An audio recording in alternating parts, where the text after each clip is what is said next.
فأعوذ بالله من الشيطان الرجيم بسم الله الرحمن الرحيم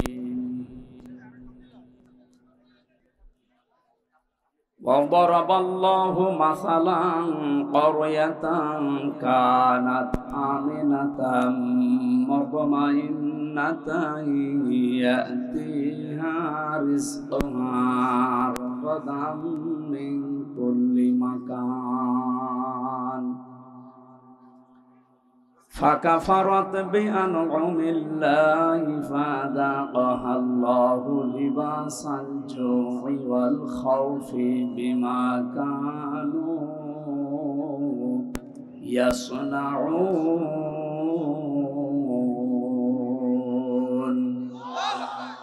صدقت يا ربنا. عن أبي هريرة رضي الله تعالى عنه قال قال النبي صلى الله عليه وسلم عليكم بالجهاد في سبيل الله فإنه باب من أبواب الجنة رواه ابن ماجه وما زادهم إلا إيمانا وتسليما اللهم صل على আওয়াজ লাগবে কানে এটা ঘুরিয়ে দেন এদিকে ঘুরিয়ে দেন কানে এটা ঘুরিয়ে দেন তো কি আওয়াজ হয়েছে আমার কানে আওয়াজ লাগবে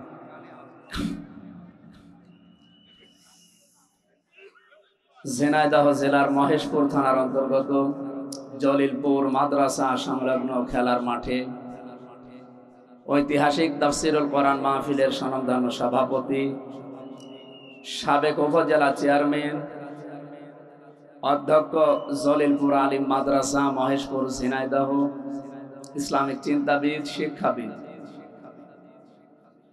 জনাব মাওলানা আব্দুল হাই আতালাল্লাহু উমরাহু ওয়া বারাকাল্লাহু ফি হায়াতি আমিন। প্রধান অতিথি জলিলপুরের কৃতি সন্তান অতিরিক্ত চিফ মেট্রোপলিটন ম্যাজিস্ট্রেট জনাব মোহাম্মদ সানাউল্লাহ আতালাল্লাহু উমরাহু ওয়া বারাকাল্লাহু ফি হায়াতি বলেন আমিন। এতক্ষণ যারা কথা বলছিলেন আপনাদের করসাদপুর থেকে আগত ইসলামিক চিন্তাবিদ শিক্ষাবিদ অধ্যাপক মোহাম্মদ মতিউর রহমান দামাত বারকাতুহুমুল আলিয়া আলোচনা রেখেছেন জনাব মাওলানা হোসাইন মাহফুজ চুয়াডাঙ্গা। মঞ্চে বসা ওলামা ইকরাম, বিশেষ করে আমার শ্রদ্ধাভাজন শ্বশুর এসেছে মাওলানা সুলতান আহমেদ, হাফেজ মাওলানা সালেহ আহমেদ সহ নাম না জানা অন্যান্য ওলামা ইকরাম, এ মাদ্রাসার সম্মানিত শিক্ষক এবং শিক্ষিকা মণ্ডলী, সামনে বসা মুসলমান ভাইরা, পর্দার আড়ালের সম্মানিতা মা এবং বোনেরা, প্রশাসনের ভাইরা, প্রাণ প্রিয় ঝিনাইদহবাসী, আল্লাহর দরবারে নরদশিরে শুকরিয়া আদায় করছি যিনি একটা জগদ্দল পাথর আমাদের বুকের উপর থেকে নামিয়ে দিয়েছে। আল্লাযী আনকাযা যাহরাক, আল্লাহ তাআলা বলেন হে নবী আমি আপনার পিঠ থেকে একটা পাথর, একটা বোঝা নামিয়ে দিয়েছি যেটা পিঠকে বাঁকা করে রেখেছিল। এটা ১৫০০ বছর আগের কথা। সেই জামানায় আয়ামে জাহিলিয়াতের যে অন্ধকারের যুগ, অজ্ঞতার যুগ, নবীজির পিঠকে বাঁকা করে রেখেছিল। 2024-এর 5 আগস্টের আগ পর্যন্ত আমি জাহিলিয়াতের যুগ আমাদেরকেও বাঁকা করে রেখেছে। ওটা ছিল আইএমএ, এটা আমি, শব্দ দুইটা কাছাকাছি প্রায়। সুতরাং এরকম অন্ধকার এবং অজ্ঞতার যুগ যেন আর ফিরে না আসে সে ব্যাপারে আমাদেরকে সতর্ক থাকা লাগবে। আমাদের উপর থেকে আল্লাহ এত বড় বিশাল বোঝা নামিয়ে দিলেন যে আমরা এখন কথা বলতে পারি। প্রশ্ন আসতে পারে আমরা কথা বলতে পারতাম না? হ্যাঁ পারতাম। আল্লাহ যে ফোর্সে বলতে বলেছিলেন ওই ফোর্সে পারতাম। খালাকাল ইনসান আল্লামাহুল বায়ান, আল্লাহ পাক বলেন আমি মানুষ বানিয়েছি আর মানুষকে কথা বলার শক্তি আমি দিয়েছি। বিজ্ঞান এখন প্রমাণ করছে মানুষ যে কথা বলতে পারে, এই কয়েক ইঞ্চি জায়গা দিয়ে কথা বের হতে 27টা ধাক্কা লাগে। কয়টা? 27টা স্তর পার করার পরে একটা কথা তৈরি হয়। এই বাকশক্তি এতদিন যারা রুদ্ধ করে রেখেছিল, আল্লাহ তাদের হাত থেকে আমাদেরকে মুক্তি দিয়েছে। বলেন আলহামদুলিল্লাহ। শুধু মুক্তি দেয়নি, আল্লাহ তাদের জন্য আমার মনে হয় নতুন করে কিছু আয়াত কোরআনে কারিমে আমরা এতদিনও জানতাম, কিন্তু বাস্তবতা বুঝতাম। সূরা নমল 52 নম্বর আয়াত আল্লাহ পাক বলেন, ফাতিলকা বুয়ুতুহুম খাবিয়াতাম বিমা যালামু ইন্না ফি যালিকা লাআয়াতান লিকাউমিন ইয়ালামুন। আল্লাহ যেন নিজের আঙ্গুল দিয়ে আমাদেরকে দেখাচ্ছেন, ফাতিলকা বুয়ুতুহুম, এই সেই ঘরগুলো, খাবিয়াতাম বিমা যালামু, যেগুলো আমি উজাড় গৃহ বানিয়ে দিয়েছি, জনশূন্য করে দিয়েছি, পরিত্যক্ত বানিয়ে দিয়েছি। বিমা যালামু, এই জালেমদের জুলমের কারণে। ঝিনাইদহবাসী আয়াতের দিকে তাকালে 2024 সালের 5 আগস্টের দিকে তাকালে পুরাপুরি মিলে যাচ্ছে। আপনি দেখেছেন 2024-এর আগস্টের 5 তারিখের বিকাল 5টা বাজতে বাজতে এই দেশে জালেমদের যত বসবাসের জায়গা ছিল আল্লাহ সব উজাড় গৃহ বানিয়ে দিয়েছেন। কে কথা বলে না কেন? আমার কুষ্টিয়ার হানিফ সাহেবের বাড়ির দিকে তাকান, বাড়িটা এখন পরিত্যক্ত। বিকাল 5টা বাজতে বাজতে দেখলাম মানুষ পায়খানার প্যান্ট পর্যন্ত খুলে নিয়ে চলে গেছে। এটা শুধুমাত্র কুষ্টিয়া না, 630টা থানা আছে এই দেশে। এখন যতগুলো থানায় আমি কম বেশি গেছি, কোন জালেমের ঘর দেশের মানুষ আর স্থির রাখে নাই, সব শেষ করে দিয়েছে। আল্লাহ এতটুকু বলে শেষ করে দেননি। এখন আমাদের জন্য এখান থেকে শিক্ষা কি? ইন্না ফি যালিকা লাআয়াতান লিকাউমিন ইয়ালামুন। আল্লাহ এখানে লামের তাকিদ দিয়েছেন। আল্লাহ পাক বলেন, অবশ্যই এই ঘটনার ভেতরে তোমাদের জন্য শিক্ষা আছে। 5 আগস্টেও তোমাদের জন্য শিক্ষা আছে। কি সেটা? জালেমদের, এত বড় বড় বিশাল শক্তিশালী জালেমদের ঘর যদি আমি আল্লাহ সব পরিত্যক্ত বানিয়ে দিতে পারি, আগামীতে যারা চেয়ারে বসবে এরাও যদি জালেম হয়, তাদেরকেও আল্লাহ এভাবে পরিত্যক্ত বানিয়ে দেবে। এই জন্য আমরা সাবধান থাকি, সামনে যে আসুক সে যেন জুলুমকারী না হয়। কথা বলে না কেন? কারণ জুলুম এই শব্দটা এত ঘৃণিত। আল্লাহ পৃথিবীতে সবচাইতে বেশি ঘৃণা করেন জুলুমকে। হযরত আদম আলাইহিস সালামকে আল্লাহ জানিয়েছিলেন, ওয়াকুলনা ইয়া আদাম উসকুন আনতা ওয়া যাওজুকাল জান্নাতা ওয়া কুলা মিনহা রাগাদান হাইসু শি'তুমা। বিয়ে হয়ে গেছে, আদম এবং বউ নিয়ে বাড়ি চলে যাও, তার মানে জান্নাতে যাও। বাড়িতে যাবার পরে নিজে যা খাবে, স্ত্রীকে ওই মানের খাবার, ওই মানের পোশাক পরাবে, এটা তার অধিকার। যদিও অনেক স্বামী অধিকার দিতে চায় না, বলে দুনিয়ার কাজ না, এটা দুনিয়ার কাজ না। যে মানের খাবার মানুষ খাবে, ওই মানের খাবার স্ত্রীর জন্য, সন্তানের জন্য ব্যবহার করবে উপযুক্ত করে, এটা তার অধিকার। মেয়েরা যে অধিকার না বুঝে, কিছু শৃঙ্খল বিশৃঙ্খল মানুষের উস্কানিতে পা দিয়ে তারা মিছিল বের করে, তারা সংগঠন বানিয়েছে, নারী পক্ষ, নারী স্বাধীনতা আন্দোলন, নারী বিপ্লব পরিষদ, নারী মুক্তি পরিষদ, 13টা প্রায় সংগঠন কাজ করছে এই দেশে। নারীদের যে অধিকার আল্লাহ রাসূল দিয়েছেন, একটা আদায় করার জন্য না, সব ওদের ভোগ করার জন্য।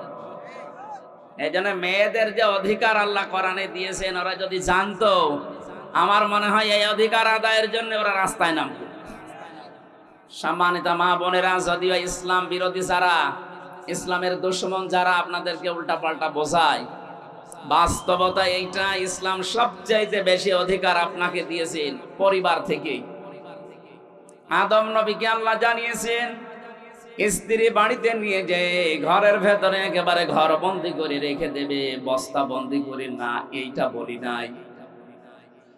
রাগাদান হাইসো সে তোমার এখানে নিয়ে বেড়াতে যাবে, যেখানে ইচ্ছা এই জান্নাতে যাবে, যা ইচ্ছা খাবে, কিন্তু সাবধান। এখানে আমার আল্লাহ যে দুইটা বিষয় দিতে চেয়েছেন, স্ত্রীর খাবারের মান ঠিক রাখা, নিজে খাওয়া, ওই মানের খাবার দেওয়া। 2 নম্বরে তাকে মাঝে মাঝে বিভিন্ন জায়গায় নিয়ে যাওয়া, কিন্তু সাবধান, ওয়ালা তাকরাবা হাদিহি শাজারা, এই গাছের কাছে যাবে না। আমরা এখানে অনেকেই মনে করি এই গাছ মানে শুধু গন্ধম গাছ না। শুধু যদি গন্ধম গাছের নাম হতো তাহলে আল্লাহ কোরআনে আয়াত নাজিল করে 1500 বছর পরে আমাদের জানাবে কোন কারণে। এই গাছ মানে জান্নাতের ভেতরে এটা একটা বর্ডার। পুরা জান্নাত আপনার জন্য উন্মুক্ত ছিল, যেখানে ইচ্ছা যাবেন, যা ইচ্ছা খাবেন, কিন্তু সাবধান, আল্লাহর এই নিষিদ্ধ বর্ডারের কাছে আসবেন না। আল্লাহ এটা বোঝাতে চেয়েছেন, আল্লাহর বর্ডার যদি কেউ ক্রস করে সে আর সাধারণ থাকে না, সে জালেম হয়ে যায়। শুধু সে জালেম হবে না, ফাতাকু না, দ্বিবচন দিয়েছেন। আল্লাহ পাক বলেন ফাতাকু না মিনাজ জালিমিন। এই গাছের কাছে যদি সে 2 জনই জালেম হয়ে যাবে। হযরত আদম আলাইহিস সালামের কথা মেনে নিয়েছিলেন, কিন্তু মেয়ে লোকের পাল্লায় পড়ার কারণে আমার আল্লাহ তাকে এই যে বিষয়গুলো পরবর্তীতে আমরা জানি। এখানে আমি প্রমাণ পেয়েছি তাফসিরে, এই পৃথিবী তৈরি হওয়ার পর থেকে আজকের এই দিন পর্যন্ত, এখান থেকে কিয়ামত পর্যন্ত শয়তান যত চক্রান্ত করতে পারে বা পারবে, তার চাইতে ভয়ঙ্কর চক্রান্ত করতে পারে বা পারবে মেয়ে লোক। এজন্য শয়তানের চক্রান্তের কথা কোরআনে কারিমে আল্লাহ যেখানে দিয়েছেন সেখানে দাঈফা দিয়েছেন। ইন্না কাইদাশ শাইতানি কানা দাঈফা।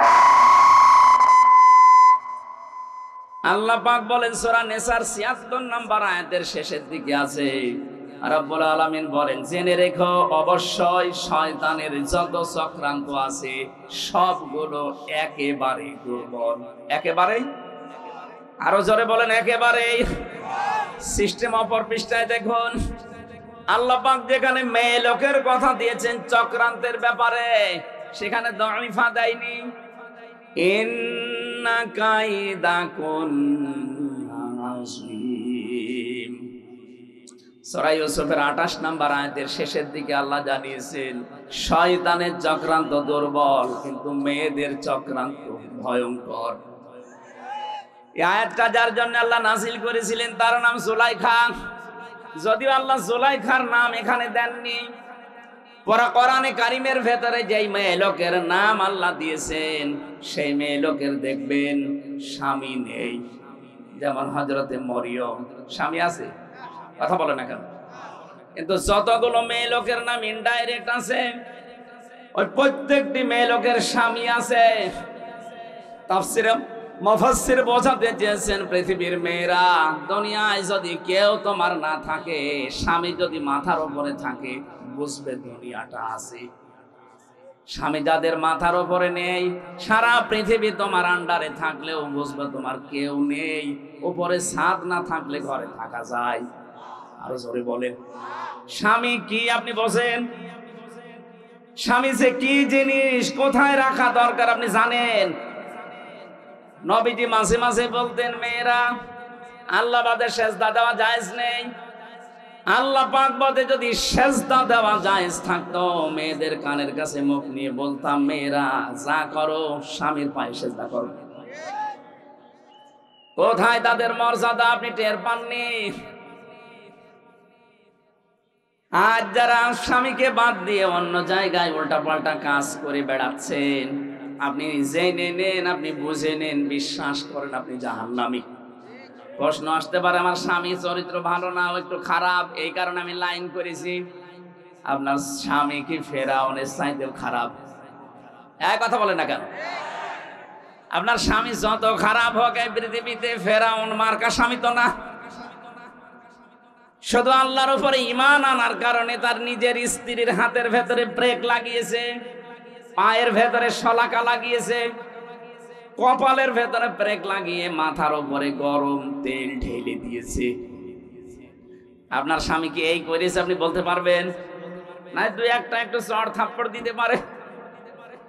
অথচ তারও তো স্বামী কি করেছে আপনি দেখেন। কোরআনে কারিম এটা বলছে আমাদেরকে, ইয ক্বালাত রাব্বি ইবনিলি ইনদাকা বাইতান ফিল জান্নাহ ইলা আখিরি আয়াত। সূরা তাহরিমের ভেতরে আছে 12 নম্বর 11 নম্বর আয়াত। রব্বুল আলামিন বলেন, আমি দৃষ্টান্ত দিয়েছি, তোমরা একটু আসিয়ার দিকে তাকাও। তার স্বামী যা করছিল তার সাথে এ বিশাল অবস্থা দেখার পরে আমি আল্লাহ নিজে ফেরেশতা জিবরাইলকে দিয়ে জান্নাতটা পাঠিয়ে দিয়েছি, যাও জান্নাত দেখাও। হযরতে আসিয়া এই কঠিন অবস্থায় যখন জান্নাত দেখতে পেলেন, ডাক দিয়ে বলে, ফেরেশতা আল্লাহকে বলো জান্নাত শুধু না, এই জান্নাতে আমার জন্য একটা ঘর বানিয়ে দিতে, যেখানে বসে বসে আল্লাহকে সব সময় দেখা যায়। এবার আসেন মূল কথায়। হযরতে আসিয়া এত বড় কঠিন অত্যাচার, জুলুম, নির্যাতনের মুখে থাকার পরেও কিন্তু স্বামীর জন্য তিনি বরদোয়া দেননি। অনাজ্জিনি মিন ফিরআউনা ওয়া আমালিহি অনাজ্জিনি মিনাল কওমিজ জালিমিন। এক আলিফ করে টান আছে। হযরতে আসিয়া বলেছিলেন, মাবুদ আমার স্বামী আমার উপরে জুলুম, অত্যাচার, নির্যাতন করছে, এই দৃশ্য দেখে তুমি যেন রেগে যেও না, তুমি আমার স্বামীর জুলুম থেকে আমাকে বাঁচাও, এবং আমার জুলুম যাদেরকে দিয়ে করে এর এই গুন্ডা বাহিনী, এই জালেমদের থেকে তুমি আমাকে বাঁচাও, কিন্তু আমার স্বামীর উপরে তুমি গজব দিও না। আপনি একটু খেয়াল করে দেখেন তো কোন পর্যায়ে দাঁড়িয়ে তিনি এই দোয়া করছেন, যেখানে জীবন মরণ নিয়ে টানাটানি, মাথার উপরে গরম তেল চলছে, চুলগুলো উঠে যাচ্ছে, উলঙ্গ অবস্থায় রেখে হাতে পায়ে ব্রেক লাগিয়ে কপালের ভেতরে শলাকা লাগিয়েছে। এ কঠিন মুহূর্তেও তিনি জুলুম একেবারে শেষ পর্যায়ে জর্জরিত, তারপরও স্বামীর জন্য তিনি বরদোয়া দেননি। বলেছিলেন, আল্লাহ তুমি আমার স্বামীর জুলুম থেকে আমাকে বাঁচাও। আপনি যে জান্নাতের আশা করেন আসিয়ার সাথে, আপনি মিলান তো আপনার জীবনে এটা পাওয়া যাবে? বলেন যে না, ওর চরিত্র আসলে ভালো না, আছে ফেরাউনের কি লাইন ছিল না? আপনার চাইতে ফেরাউন স্বামীর চাইতে কত কম খারাপ হতে পারে আপনি ধারণা করেন এই ঘটনা থেকে। এই জন্য বলছি, স্বামী যাদের মাথার উপরে আছে সে যেন মনে করে আমার মাথায় একটা ছাদ আছে। কি আছে? আল্লাহ রাব্বুল আলামিন এখানে আসিয়ার নামটা দেননি কারণ তার স্বামী ছিল, এখানে জুলাইখার নামটা সরাসরি দেননি কারণ তার স্বামী ছিল। স্বামী থাকা মানে দুনিয়া থাকা, স্বামী নেই আপনি অসহায় হয়ে পড়বেন। কত রকমের উলট পালট কথা, টিটকারি, মস্কারি, ফাউল কথা শোনা লাগবে সমাজে, আপনি টেরও পাচ্ছেন না। স্বামী বাদ দিয়ে যারা একা একা চলতে চান, বাবার বাড়িতে গিয়ে মন মতো চলবেন বলে আশা করে আছেন, আপনি ধ্বংস হয়ে গেছেন। হযরতে আসিয়া এবং জুলাইখার নাম কেন বললাম? তাদের নাম আল্লাহ কোরআনে দেয়নি কারণ তাদের স্বামী ছিল। কি ছিল? বলেন বলেন। স্বামী খারাপ হোক কিন্তু স্বামী তো আল্লাহ কায়দা দিয়েছেন, কন্যা দিয়েছেন, বহু বচন। কেন আল্লাহ তার নামটা দিয়ে দিলে তো হয়েছে তো কি, ইন্না কাইদি কন্নি বা কি শব্দটা দিলেই তো অর্থ আমরা পেয়ে যেতাম, কারণ এখানে আল্লাহ জুলাইখার নাম বলছেন। কিন্তু বাস্তবে দেখলাম নাম না দিয়ে বহু বচন দিয়ে আল্লাহ এটাই জানাতে চেয়েছেন, মেয়েদের যে চক্রান্ত এটা জুলাইখার একা না, কিয়ামত পর্যন্ত জুলাইখার মতো এরকম ষড়যন্ত্রকারী মহিলারা যাবে। আমার মনে হয় ওইটা একটা বাংলাদেশে আমরা পেয়েছিলাম। কথা বলে না কেন? এর এই ষড়যন্ত্রের কারণে হাজারো আলেম এই 15.5 বছরে জেল খেটেছে, হাজারো মানুষ মানবতা ধ্বংস করেছে এই চক্রান্তের কারণে। পাশের রাষ্ট্রে ছিল মায়ানমারে আর একজন, ওর চক্রান্তে কত লক্ষ লক্ষ মানুষ দুনিয়া থেকে বিদায় নিয়েছে। ও নাকি শান্তিতে নোবেল পেয়েছে। ওর কারণে কত মানুষ এই দুনিয়া থেকে বিদায় নিয়েছে, আদম সন্তান। কথা বলেন ঠিক কিনা? আমাদের যেটা জুলাইখার, যাই হোক, এর কারণে কত মানুষ 2732 জন মানুষ অলরেডি এ দেশ থেকে কিছুদিন আগে মরে গেল। এই জন্য ওনার নাম এখন আপনি ইন্টারনেটে সার্চ দেন, 6 জনের নাম পাবেন পৃথিবীতে হত্যাকারী গণহত্যার তালিকায়। একজন হিটলার, চেঙ্গিস খান, বাকি আমাদের পাশের রাষ্ট্রে আছে যিনি, ওনার নাম আছে, আর যিনি পালিয়ে ওনার কাছে গেছে ইনার নাম আছে। বাকিগুলো আমি নাই নাই বললাম। আপনি বলেন তো, যাদের নাম গণহত্যার তালিকায়, কত মানুষের রক্ত যারা চোষণ করেছে। এই যে আমার ফাঁসি চাই, এই বইটা আমি পড়েছিলাম, দেখলাম ওখানে লিখেছে মতিয়ার রহমান রেন্টু সাহেব, উনি নিজে লিখে দিয়েছে যারা পালিয়েছে ওদের 2 জনের অভ্যাস চরিত্র এই ছিল, কেউ যদি মারা যেত তার রক্ত দেখে তারা খুশি হতো। আমি যেটা বোঝাতে চাচ্ছি আপনাদেরকে, মেয়েদের চক্রান্ত যেহেতু ভয়ঙ্কর, এটা বসে নেই, কিয়ামত পর্যন্ত এটা চলতে থাকবে। এই জন্য নবীজি ইন্তেকালের আগে জানিয়েছেন, এই পৃথিবীতে আমার উম্মতের জন্য সবচাইতে ভয়ঙ্কর জিনিস আমি রেখে গেলাম 2টা, তার 1 নম্বরে মেয়ে লোক। এটা থেকে আমাদেরকে খুব সতর্ক থাকা লাগবে। আজ বাংলাদেশে অনেক মেয়ে লোক এখন মেয়েতে মেয়েতে বিয়ে করবে এই স্লোগান তুলেছে। 4-5 দিন আগে কুষ্টিয়াও 2 জন ধরা পড়েছে। ওই 2 জন মেয়ে লোক বলছে আমরা পুরুষ মানুষ চাই না, আমরা মেয়েরা মেয়েরা বিয়ে করব, যদি আমাদের বিয়ে না দেন আমরা 2 জনই মরে যাব। তোমরা যদি 2 জন মেয়েরা মেয়েরা বিয়ে করো, আমরা কি করছি? কথা বলে না কেন? আমাদের আল্লাহ কি পুতুল বানিয়েছে? আমাদের কোনো কাজ নেই দেশে? চক্রান্তে পা দেওয়া যাবে না। এই সমকামিতা এটা হারাম, হারাম এবং হারাম। এটা যারা জারি করতে চাচ্ছেন, মুসলমানের এই 96% মুসলমানের দেশে, এটা কিয়ামতের আগে জারি করা সম্ভব না। আপনাদের স্বপ্ন সাধ কোনোদিন পূর্ণ হবে না একজন মুসলমানের দেশে জীবিত থাকতে। কথা বলেন ঠিক কিনা? এই জন্য আপনার মেয়েকে, আপনার বউকে, আপনার পুত্রবধূকে আপনি বেড়াতে নিয়ে যাবেন, কিন্তু সাবধান, আলা তাকরাবা হাদিহিস শাজারা। যদি আল্লাহর নিষিদ্ধ কোনো বর্ডার এসে যায়, যেমন পর্দা লঙ্ঘন, এটা একটা বর্ডার লঙ্ঘন করা। কথা বলে না কেন? আল্লাহ পাক কোরআনে 500টা বর্ডার দিয়েছেন। আপনার মেয়ে, আপনার বউ, আপনার পুত্রবধূ, আপনার মা, আপনার বোন বেড়াতে যাবে, কোনো অসুবিধা নেই, কিন্তু এমন জায়গায় নিয়ে যাওয়া যাবে না যেখানে গেলে নিজেরও পর্দা থাকে না, বড় পর্দা থাকে না। এরকম অনুষ্ঠান দেশে নেই? বলেন। এই যে বরযাত্রী যারা বউ মেয়ে ছেলে নিয়ে যায়, পর্দা থাকে? বলেন। 14 জন পুরুষ ছাড়া অন্য কারোর সাথে আপনি দেখা করতে পারবেন না। আপনি একজন মহিলা, কয়জন? 14 জন পুরুষ বাদ দিয়ে কারোর সাথে দেখা করলে আপনার চোখ নিম্নগামী হবে, লজ্জাস্থান পবিত্র রাখা লাগবে। আমার মনে হয় বিবাহে বরযাত্রী যারা যায়, ওদের আর কিছু না হোক, চোখের জেনা হতেই আছে। এজন্য আজকে থেকে এখন আর বরযাত্রী যাবেন না, কারণ এটা ইসলামে নেই। ইসলামে আছে অলিমা। জানি আপনি মানবেন না, কারণ এই দেশে অলিমা নেই, এদেশে আছে বরযাত্রী। নবীজি বানিয়েছেন অলিমা, আর আমরা বানিয়েছে বরযাত্রী। এটা হিন্দুদের কালচার। তাফসীর মাহফিল দিয়েছেন কিছু নেওয়ার জন্য, অন্তত এইটা নবীজির কাছ থেকে নেওয়া যাবে না। আমরা যারা অন্তত ছেলের বাবা আছি, আজকে থেকে সিদ্ধান্ত নেন, নবীজির বাইরের এই হিন্দুদের কাজ আমরা আজকে থেকে আর করব না। অন্তত যতদিন বেঁচে আছি কোনোদিন আর বরযাত্রী যাব কারা কারা যাবেন না হাত তোলেন তো। এই আন্দাজে হাত তুলে মরবেন, সামনে আবার যাবেন, আপনি হাত তুলে তো মুনাফিক হবেন। একেবারে অটুট সিদ্ধান্ত নেন জীবনে বরযাত্রী যাব না, তারা তোলেন না, হাত তুলছেন না, তার মানে এলাকায় সমস্যা আছে।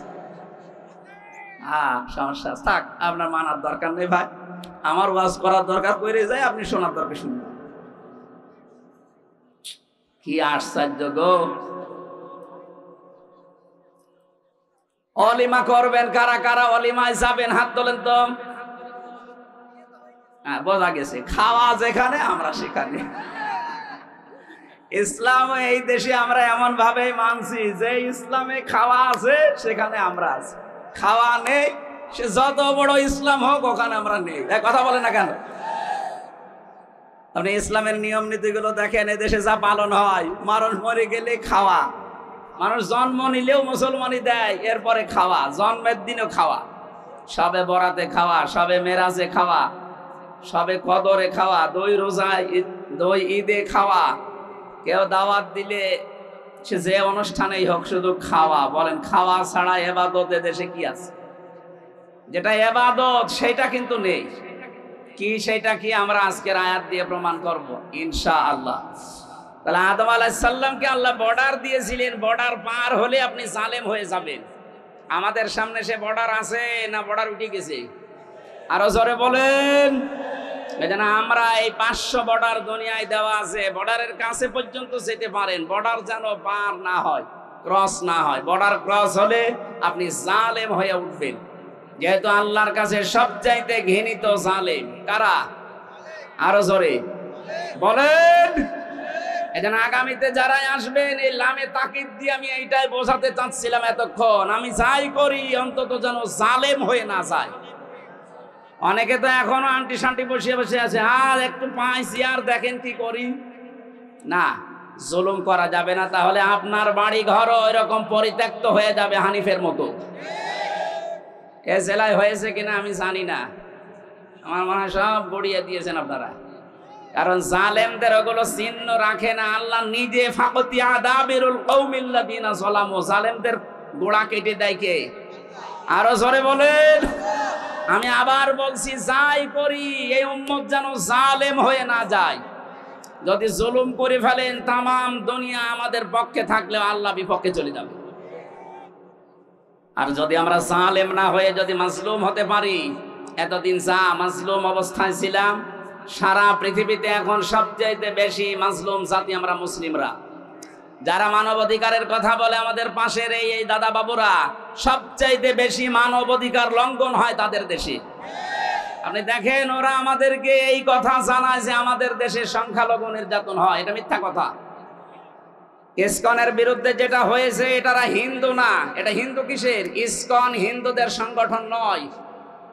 এর প্রতিষ্ঠাতা যেই লোকটা প্রভুপাদ স্বামী, একটা ইহুদি, এ খ্রিস্টান চার্চে লেখাপড়া করে হিন্দুদের কিছু মানুষকে মোটিভেশন করে ও একটা নতুন হিন্দুদের ধর্মের বদনাম করার জন্য এই কাজটা আরম্ভ করেছিল। সুতরাং ইসকনের নাম নিয়ে আপনি বিশৃঙ্খলা করবেন, আপনাদেরকে কিছু বললে আপনি তারা দুনিয়ায় জানাবেন যে আমাদের সংখ্যালঘু নির্যাতন হচ্ছে। আজকে ভারতে তাকান, অনেক মসজিদ ভেঙ্গে ভেঙ্গে তারা আজ মন্দির বানাচ্ছে। এই কথা বলেন না কেন? বাংলাদেশে ইতিহাস আছে যে কোন মন্দির ভেঙে আমরা আজ পর্যন্ত মসজিদ বানিয়েছি? গতকাল ওরা জানিয়েছে আজমির শরীফের নিচে নাকি 1000 বছর আগে মন্দির ছিল, এখন ওইটা ভেঙে মন্দির বানাবে।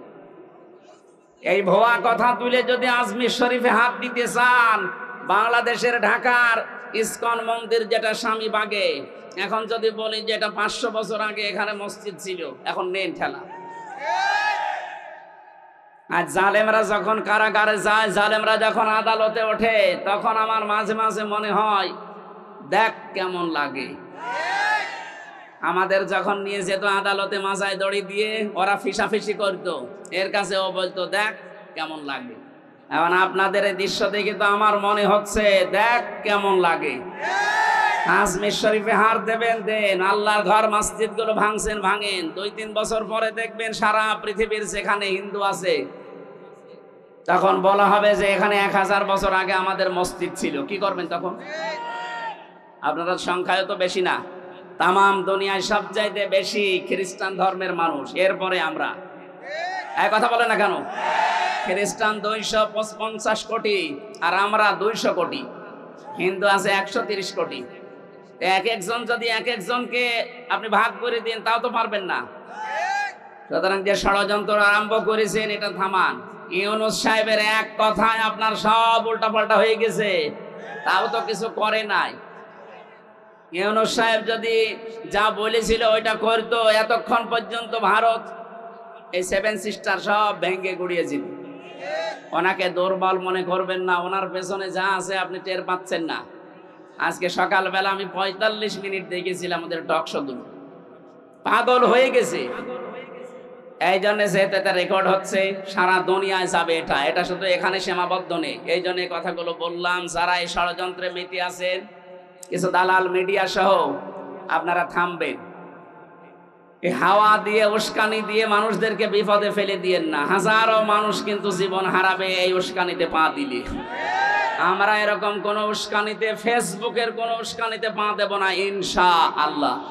আমরা যেন জালেম না হই, মাজলুম থাকি। আল্লাহ আমাদেরকে মাজলুম বানান, জালেম না বানান। বলেন আমিন। দরুদ আর সালাম পাঠ করার মাধ্যমে আমরা আরম্ভ করছি। সূরা নাহাল 112 নম্বর আয়াতটা পড়েছি। বাংলাদেশের সাথে আয়াতটা মিলিয়ে আমি একেবারে খাপের খাপ এই জায়গায় মিলাবো, তারপরে যাব। আল্লাহ পাক বলেন, দরাবাল্লাহু মাসালান ক্বরিয়াতান কানাত আমিনাতাম মুতমাইন্না। আমি একটা গ্রামের উদাহরণ দিচ্ছি তোমাদের সামনে। কে বলছেন? আল্লাহ বলেন একটা গ্রামের উদাহরণ তোমাদের সামনে দিলাম। কি ছিল সেই গ্রামে? দুইটা কথা আয়াতে আল্লাহ দিলেন। কানাত আমিনাতাম মুতমাইন্না। এক নম্বরে সেই গ্রাম ছিল নিরাপদ, 2 নম্বরে ছিল নিশ্চিন্ত। এমন একটা গ্রামের কথা আল্লাহ কোরআনে কারিমে আয়াতে আমাদেরকে শোনাচ্ছেন। যে গ্রামের বৈশিষ্ট্য পেলাম কয়টা? আরো জোরে। 1 নম্বরে গ্রামটা নিরাপদ ছিল, 2 নম্বরে গ্রামটা ছিল নিশ্চিন্ত। 1947-এর আগে আমার মনে হয় বাংলাদেশ এরকম একটা বিষয় পার করেছে। কথা বোঝেন? এই দেশটাও ঠিক নিরাপদ এবং নিশ্চিন্তে আমরা বাস করতাম। হঠাৎ করে এই দাদাদের ষড়যন্ত্র মতো 2 পাকিস্তানকে ওরা আলাদা করে দিল। নিজেরা আলাদা হয়ে আমরা 2টাকে এক করে আমাদের আলাদা করে দিল। এরপরে তো আমাদের নিরাপদ এবং নিশ্চিন্ত জীবন উঠে গেছে, সব চাইতে বেশি উঠে গেছে। এর পরের শব্দে দেখেন, ইয়াতিহা রিজকুহা রাগাদাম মিন কুল্লি মাকান। 1947-এর আগ পর্যন্ত, যদিও এটা বাংলাদেশ সম্পর্কে না, এটা কাবা শরীফ নিয়ে আল্লাহ জানিয়েছেন। মক্কা, তাফসিরে ইবনে কাসিরের ভেতরে মক্কা এই শব্দটা দেওয়া আছে। মক্কা তো এত নিরাপদ ছিল, তামাম দুনিয়ার ভেতরে ওই সময় এত নিশ্চিন্ত ছিল, বাইরের মানুষগুলো এখানে এসে নিরাপদ এবং নিশ্চিন্তে বাস করত। তামাম দুনিয়ায় 257টা রাষ্ট্র। 1947 সালের আগ পর্যন্ত আমি ইতিহাস যা পড়েছি, যারা মুরব্বী আছে জিজ্ঞেস করবেন, এই দেশেও নিরাপদ এবং নিশ্চিন্তে বাস করা যেত। ষড়যন্ত্র করে আমাদেরকে এমন একটা অবস্থায় 2টা জিনিস ওরা তুলে দিয়েছে। আজ আর নিরাপত্তা নেই, আমরা নিরাপদ না। 2 নম্বরে আমরা নিশ্চিন্তে বাসও করতে পারি না। আমাদের কাছে রিজিক, উপকরণ, জীবন উপকরণ যেগুলো আল্লাহ বিভিন্ন জায়গা থেকে পাঠাতেন, বিশ্বের বিভিন্ন জায়গা থেকে আমাদের রিজিকের ব্যবস্থা হতো। কারণ ওই সময়ের মানুষের ঈমান আর 2024 সালের ঈমান এক না। এই কথা বলে না কেন? ওই সময় আপনি ইতিহাস পড়েন, বাংলাদেশের ফজরের নামাজের পরে অনেকেই বাড়িতে কোরআন শরীফ তেলাওয়াত করে এরপরে কাজে কামে হাত দিত। কোরআন পড়লেই না, তারা কোরআনে কারিম বোঝার চেষ্টায় ছিল। যা পড়তো ওটা প্র্যাকটিক্যাল লাইফে মিলাতো। 24 সালে এসে এখন আর ওইটা নেই। সকালবেলা শুরু হয় অনেকের বাড়িতে গান দিয়ে। কথা বলেন না কেন? আমরা আবার ওই পুরনো ঐতিহ্যে ফিরে যেতে চাই। ফজরের নামাজ অন্তত জামাতে পড়ার পরে নারী পুরুষ বাড়িতে হোক যেখানে হোক আল্লাহর কোরআন দিয়ে দিন শুরু হবে। কারা কারা এটা মেনে নিতে পারেন দেখি তো, লিল্লাহে তাকবীর। এই হাত তোলেনি কে দেখেন তো? আলহামদুলিল্লাহ। থাক, এই মাহফিল সাকসেস হবে যদি সকাল থেকে আমল শুরু হয়। আর এটা করার জন্য আপনারা এই মাদ্রাসা প্রতিষ্ঠা, এখানে কোরআন শেখানো হয় না। সুতরাং আমি আশা করব ছেলেদেরকে মেয়েদেরকে অভ্যাস গড়ে তুলতে হলে এরকম জায়গায় দেবেন। এখান থেকে আল্লাহর কোরআন জানবে, বুঝবে, পড়বে, সকালবেলা থেকে আমল শুরু করবে। তাহলে আপনার পরিবারে, সমাজে, রাষ্ট্রে একটা নিরাপদ এবং নিশ্চিন্তে বসবাসের গ্যারান্টি আমার আল্লাহ আপনাকে দিয়ে দেবেন। কারণ নিরাপত্তা এবং নিশ্চিন্ত শহর বানাতে পারেন কে?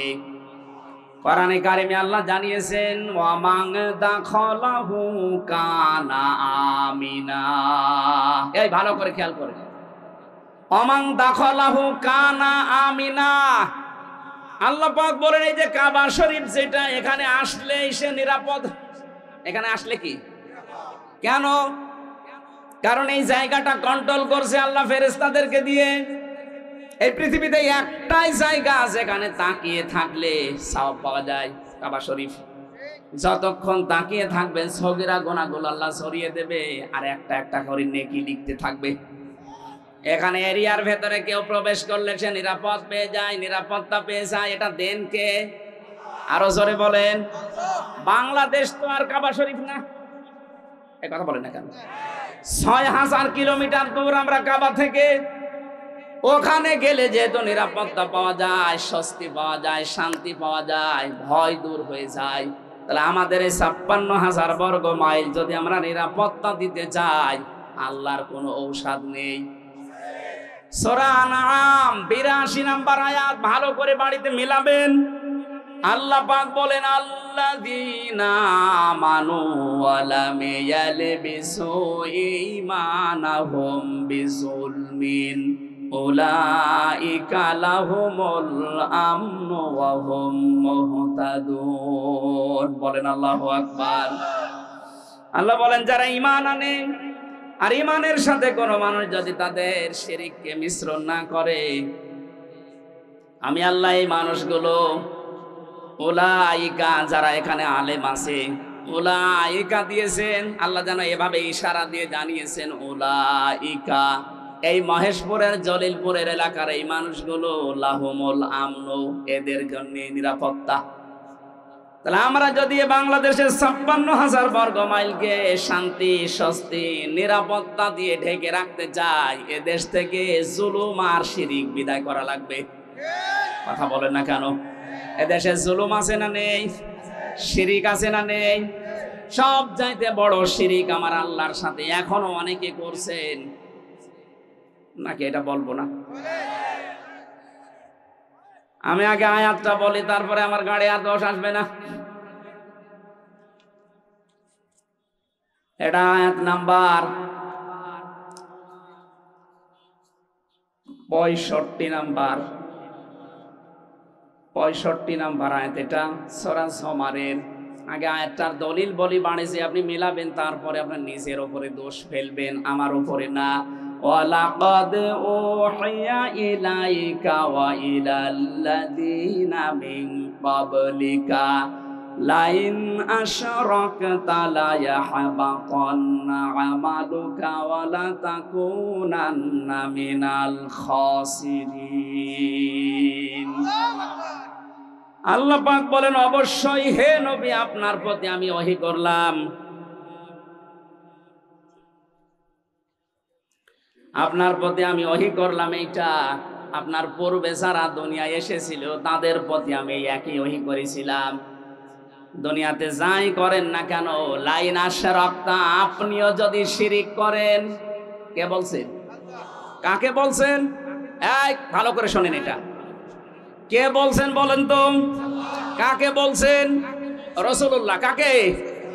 আল্লাহ। লাইন আশরাকতা, যদি আপনিও শিরিক করেন, লা ইয়াহবাতান্না আমালুকা, আপনি যত আমল করেছেন দুনিয়ায় সব আমি আল্লাহ নষ্ট করে দেব, ধ্বংস করে দেব, ব্যর্থ করে দেব।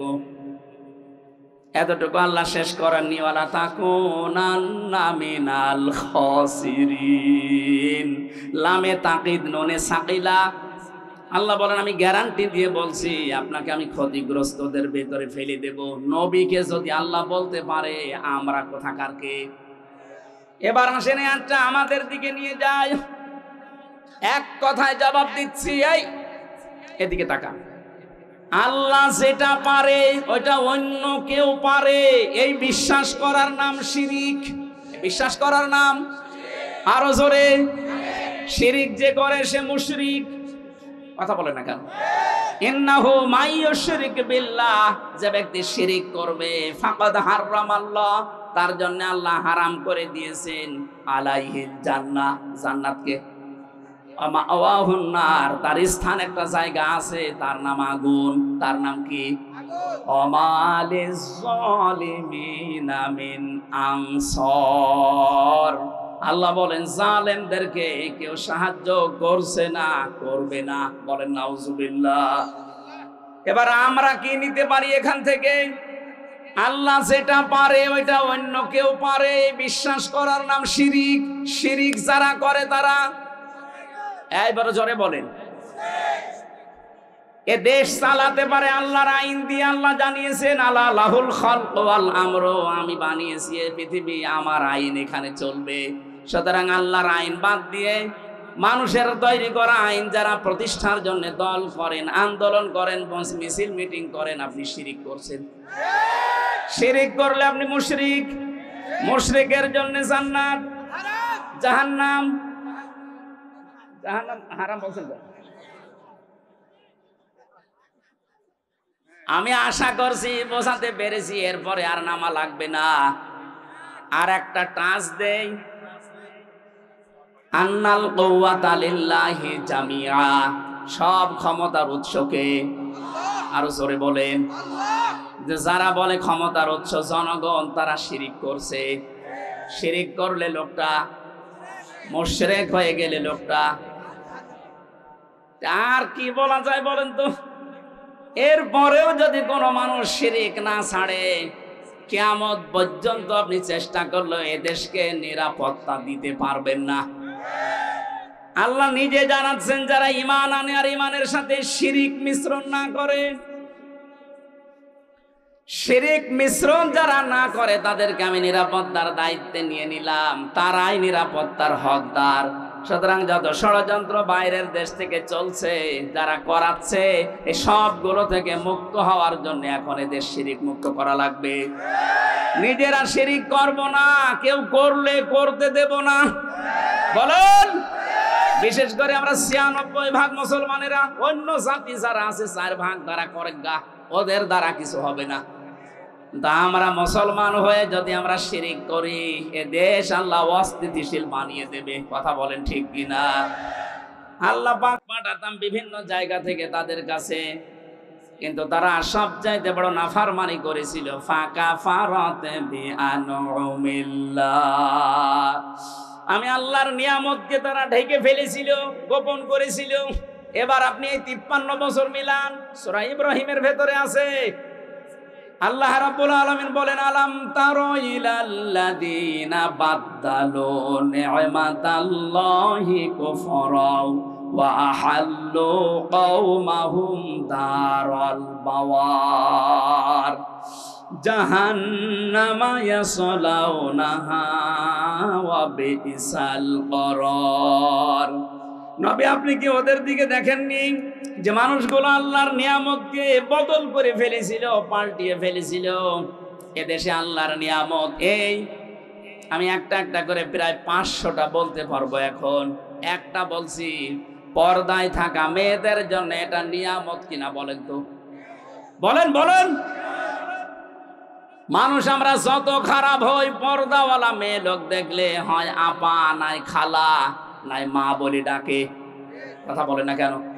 বেপর্দা মেয়ে লোক দেখলে আগেই ডাকবে ভাবি। এটা আপনাকে আল্লাহ নিরাপত্তার চাদর থেকে বের করে দেবে। আল্লাহর এই নিয়ামত গাছ পাল্টাতে অনেকে পর্দার বিরুদ্ধে পর্যন্ত ফতোয়া দেয়, নিজে তো পর্দা করেই না, আরো পর্দা যেন না থাকে সেই ব্যবস্থা করার চেষ্টা চলছিল। আল্লাহ আমাদের হাতে ধরে বাঁচিয়েছেন, কথা বলেন ঠিক কিনা? আল্লাহর যত নিয়ামত তার ভেতরে 2 নম্বরের নিয়ামতের নাম রাসূলুল্লাহ। সূরা আলে ইমরানের 164 নম্বর আয়াতে দলিলটা আছে, লাকাদ মান্নাল্লাহু আলাল মুমিনিন। আল্লাহ পাক বলেন, অবশ্যই মুমিনদের উপরে আমার যত দয়া, বদন, অনুগ্রহ, তার 1 নম্বরে আমি একজন রাসূল পাঠিয়েছি। ওই জামানায় তারা আল্লাহর নিয়ামতকে ঢেকে ফেলেছিল, রাসূলুল্লাহকে পর্যন্ত দেশ থেকে তাড়িয়ে দিয়েছিল, কথা বলেন ঠিক কিনা? এখন প্রশ্ন আসতে পারে, সে 1500 বছর আগের কথা, এখন রাসূলুল্লাহকে তাড়িয়ে দেয় না মানে? রাসূলুল্লাহ এখন নেই, কিন্তু তার আদর্শ আছে না নেই? এই কথা বলেন না কেন? আদর্শগুলো যারা আজ বিদায় করে দিতে চায়, এ দরবেশ রাসূলুল্লাহর আদর্শকে বিদায় করতে গিয়ে নিজে দাড়ি কেটে নম হয়েছিল।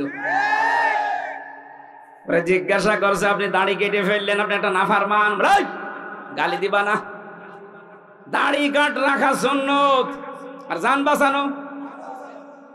আমি সুন্নত ফেলে দিয়েছি জান বাঁচানোর জন্য, কিন্তু বাঁচতে পারলাম না, নৌকা আমারে ধরিয়ে দিয়েছে। এরা আল্লাহর নিয়ামতকে উলট পালট করে ফেলেছে।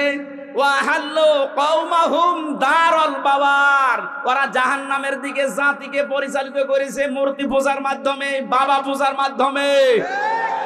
আপনি দেখেন না কেন 15.5 বছরে মিলে যাচ্ছে না? ওয়াহাল্লু কওমাহুম দারাল বাওয়ার, তারা কওমকে, জাতিকে জাহান্নামের দিকে পরিচালিত করছিল।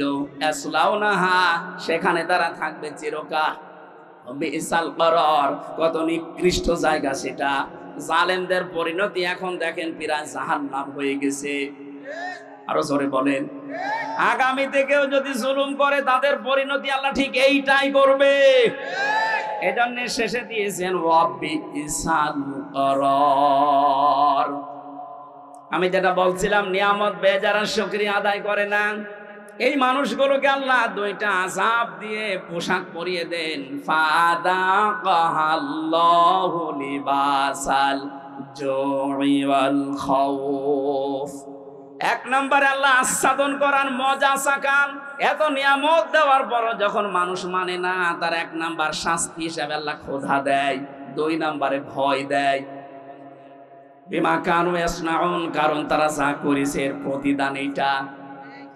এদেশে 15.5 বছরে আলেমদের উপরে যত জুলুম, অত্যাচার, নির্যাতন হয়েছে, বাংলাদেশ স্বাধীন হওয়ার পর থেকে এত বেশি হয়নি, কথা বলেন ঠিক কিনা? ওই জামানায় তারা রাসূলুল্লাহকে মানে নাই, কষ্ট দিয়েছে। এই জন্য আল্লাহ ভয়ের পোশাক, ক্ষুধার পোশাক তাদেরকে পরিয়েছেন। এই জামানায় যারা রাসূলের নেই, কিন্তু রাসূলের উত্তরাধিকারী আলেমরা আছে, এদেরকে যারা সম্মান দেয় না, এদের মতামত নেয় না, এদেরকে আরো জুলুম, নির্যাতন, অত্যাচারের জর্জরিত করে, তাদের জন্য আল্লাহর শাস্তি 2টা। 1 নম্বরে দুর্ভিক্ষ, খাবার থাকলে আপনি খেতে পারবেন না। জেলখানা এখন যারা আছে, এই যে জালেমগুলো ধরা পড়েছে, আপনি তাকান, এদের টাকা পয়সা কম নেই। এই যে আমর সাহেব টাকার উপরে ঘুমাইতো, কর্নেল ফারুক খান, ওর খাটের নিচে কত টাকা পাওয়া গেছে। সব চাইতে বড় ধনী বাংলাদেশে এই দরবেশ, অথচ এখন আমাদের মতো এই মাটিতে এখন শুয়ে আছে ফ্লোরে। বাইরের থেকে যদি কেউ টাকা পয়সা তাদের জন্য না পাঠায়, জেলে যে অবস্থা দেখেছি, ও এমনি টেনশনে মরে যাবে।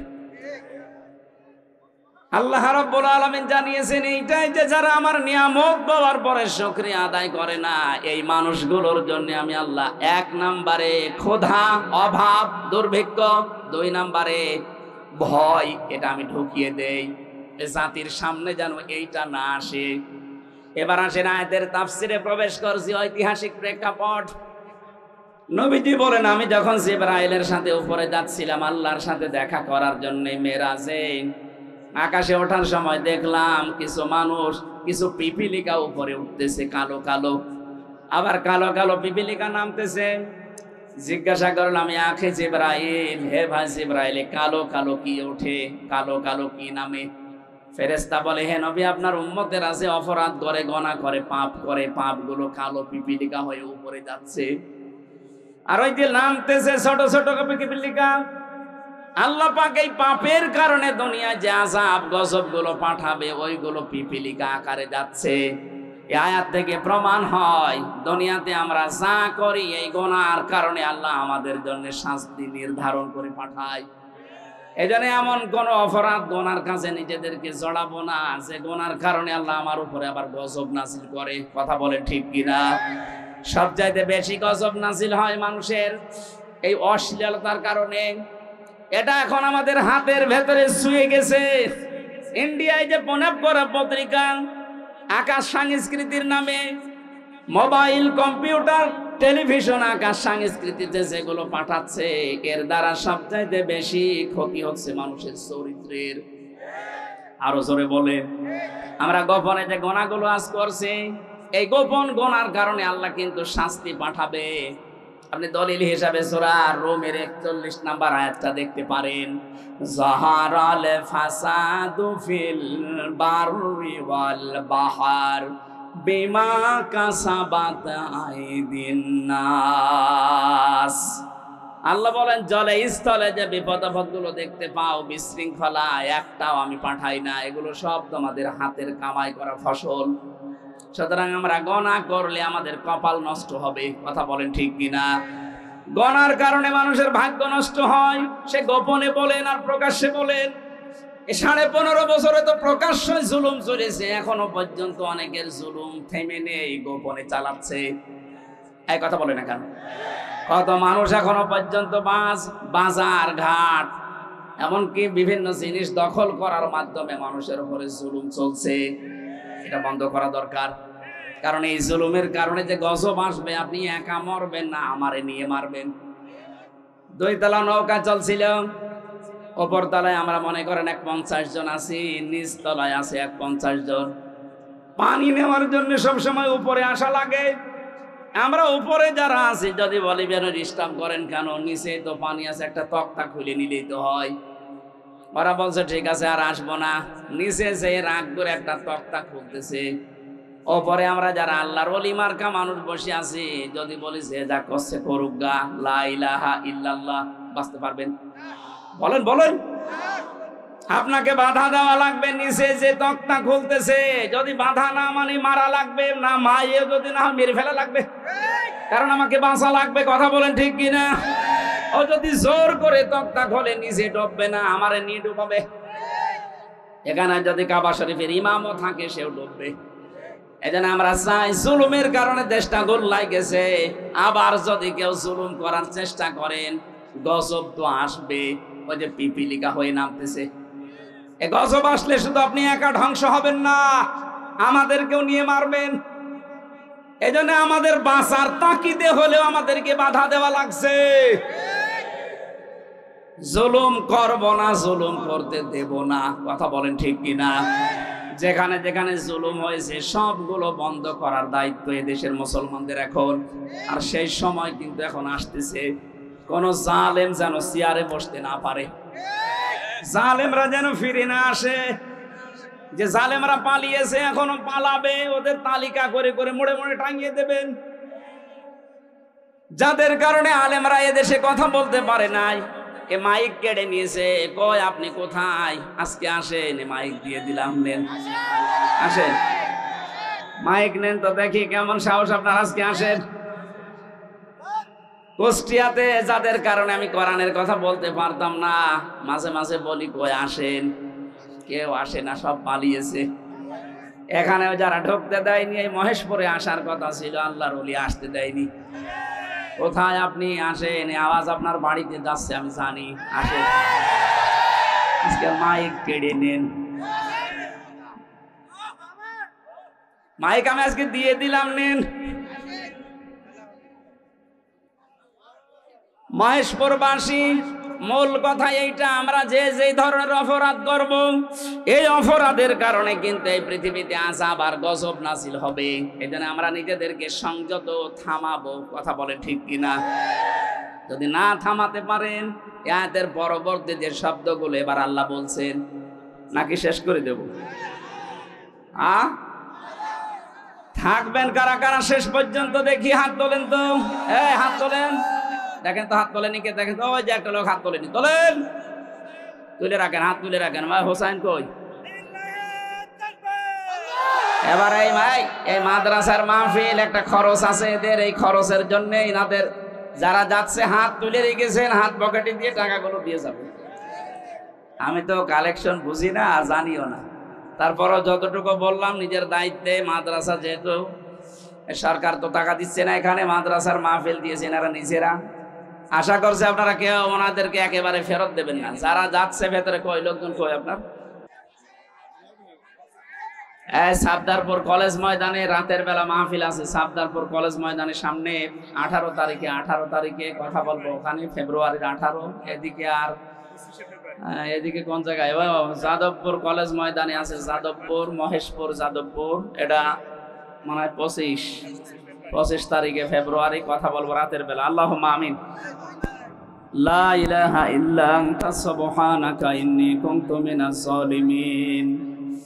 আল্লাহ তাআলা, যেভাবে আরম্ভ করেছিলাম, কয়েক ঘন্টা এখনো বললে তোমার বান্দা বান্দিরা চলে যেত না।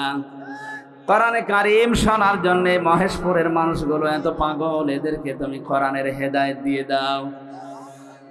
এই আয়োজন যারা করেছে, এ বিশাল আয়োজনে যারা শ্রম দিয়েছে, অর্থ দিয়েছে, আল্লাহ এদের টাকা পয়সা অর্থগুলো কবুল করে নাও। এ মাদ্রাসার সম্মানিত অধ্যক্ষ মাওলানা আব্দুল হাই, তার শিক্ষক শিক্ষিকা এবং ছাত্র ছাত্রীর, এলাকার মানুষদেরকে নিয়ে কোরআনের বিশাল আঞ্জামে যিনি খেদমত শুরু করেছিলেন, আল্লাহ তার খেদমতকে কবুল করে নাও।